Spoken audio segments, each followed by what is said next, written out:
Dicen que en el nordeste argentino vive un alma de camino, un eterno gaucho santo que cumple promesas a quienes creen en su poder. En Mercedes, suelo eterno de Corrientes, vivió Antonio Gil Núñez, quien fue popularizado como el Gauchito Gil. Cintitas rojas, amuletos, banderas y altares al borde de la ruta, junto a numerosas ofrendas y viajes de cientos de kilómetros para quienes lo siguen. Todo esto significa el Gauchito Gil. Hoy sus fieles devotos nos cuentan, entre lágrimas y gratitud, promesas que les ha cumplido el eterno Gaucho Gil.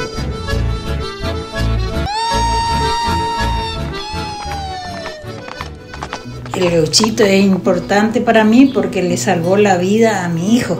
A mí me dio todo. Definiría como leal, respeto y solidario. Hacedor de milagros. Y todo. Para mí el gaucho todo. Porque cualquier cosa está el gaucho. Que es muy milagroso, muy milagroso.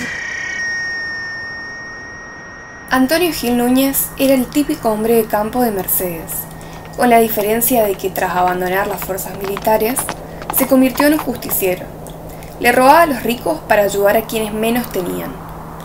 Fue atrapado por los militares mientras descansaba, fue ejecutado y colgado a su pie en un árbol que se encontraba sobre la Ruta Nacional 123, a 8 kilómetros de su pueblo natal.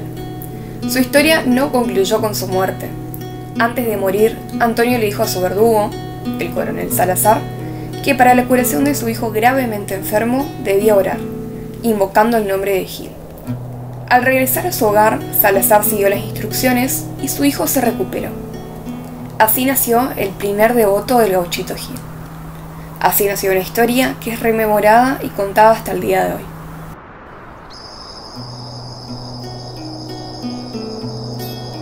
Para entender cómo fue difundida y popularizada la imagen del Gauchito Gil, consultamos a la licenciada en Comunicación Social, Ana Elisa Farizano. Por supuesto, había una fuerte tradición familiar basada en la oralidad. Ya no estamos hablando de tanto de medios de comunicación, ni de escritos, ni de libros, ni de noticias, ni de consumo televisivo, sino que había una fuerte tradición oral familiar, en donde muchas, por ejemplo, señoras grandes o personas me contaban que iban a las procesiones de chiquitos con su mamá y su papá, y desde entonces ellos se empiezan a incorporar en su vida el culto, ¿no es cierto? Cleopatra Barrios, quien es doctora en comunicación e investigadora del CONICET en el campo de imágenes y prácticas de sacralización, también nos ha compartido parte de su investigación sobre el tema. También tenemos que tener en cuenta que a la sociedad correntina le atravesó una serie de procesos migrantes. Muchos correntinos se han ido a instalar en distintos lugares del país, sobre todo el siglo XX y principios de este siglo, por cuestiones socioeconómicas sobre todo, y entonces llevaron consigo su fe, y el Gauchito Gil es una bandera de identidad no solamente hacia adentro de la provincia, sino también hacia afuera. El gran cordón que se encuentra, por ejemplo, en la provincia de Buenos Aires, con gran cantidad de migrantes correntinos ahí instalados. Y al expresarte su fe mi corazón guitarrero, se hizo ruego payubrero tu nombre en mi chamamé.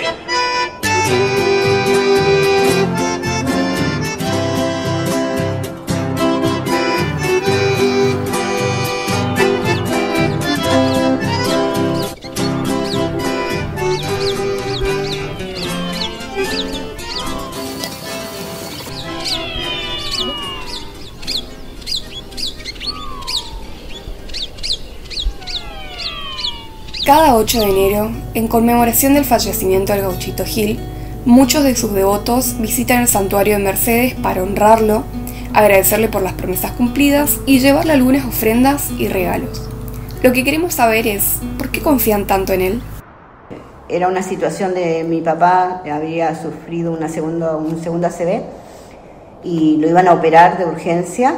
Tenían que ponerle un stent y marcapaso y era una cirugía muy muy complicada. No sabíamos si iba a salir, el cirujano nos dijo que no se sabía que podría como salir bien o no. Entonces yo con mi amuleto, que yo tenía un amuleto, se lo di a mi papá en sus manos, se lo puse y él lo agarró fuerte, ¿viste? Y entró eso al quirófano. ¿sí? Pasó la hora de la operación y cuando sale, mi papá salió despierto, salió bien, ¿viste? Y al poco tiempo él se recuperó rapidísimo, ¿entendés? Era algo increíble porque los doctores dijeron que no era seguro porque al colocarle un stent se podría causar cualquier cosa en el cerebro. Y era algo increíble verlo a mi papá porque tuvo una parálisis facial, la cara volvió a su lugar, ¿viste? Él te hablaba bien, él reconocía bien las cosas, la operación que tuvo, el marcapasos re bien, el stent que le colocaron re bien, ¿viste? Y a las 2 semanas él ya estaba en casa. La promesa que se hizo es porque nació enfermo mi hijo. Y entonces hicimos promesa con él para que le salve. Y cuando se sanó hicimos promesa por 10 años y nos fuimos los 10 años a cumplir con él. Él se llama Andrés, con ese nombre se le anotó. Después se me cayó enfermo los 2 o 3 días eso y entonces él hizo la promesa que si se salvaba, él le ponía Antonio. Bueno, se curó bien y se fue al registro civil. Él le preguntó a la chica si podía cambiar el nombre y le dijo que sí, que se podía poner adelante de Andrés, se ponía Antonio. Por ese mismo motivo el que él se llama Antonio Andrés. Discúlpeme que me quiebre, porque para mí fue una experiencia única. Me encontré en la capital de Corrientes con mi hija embarazada y me hicieron firmar papeles donde que yo a mi hija, y perdone que le voy a decir el nombre, Pequi, ella tiene una nena donde que me dijeron los doctores que entraba en el quirófano y que no sabía si salía. Entonces me arrodillé del lado de la puerta del quirófano con mi bolso del bebé y le dije que yo le quisiera tener en mis brazos a las 2. Y acá están conmigo. Y bueno, y no le pedí a otro santo, yo sé que no fue malo para nadie.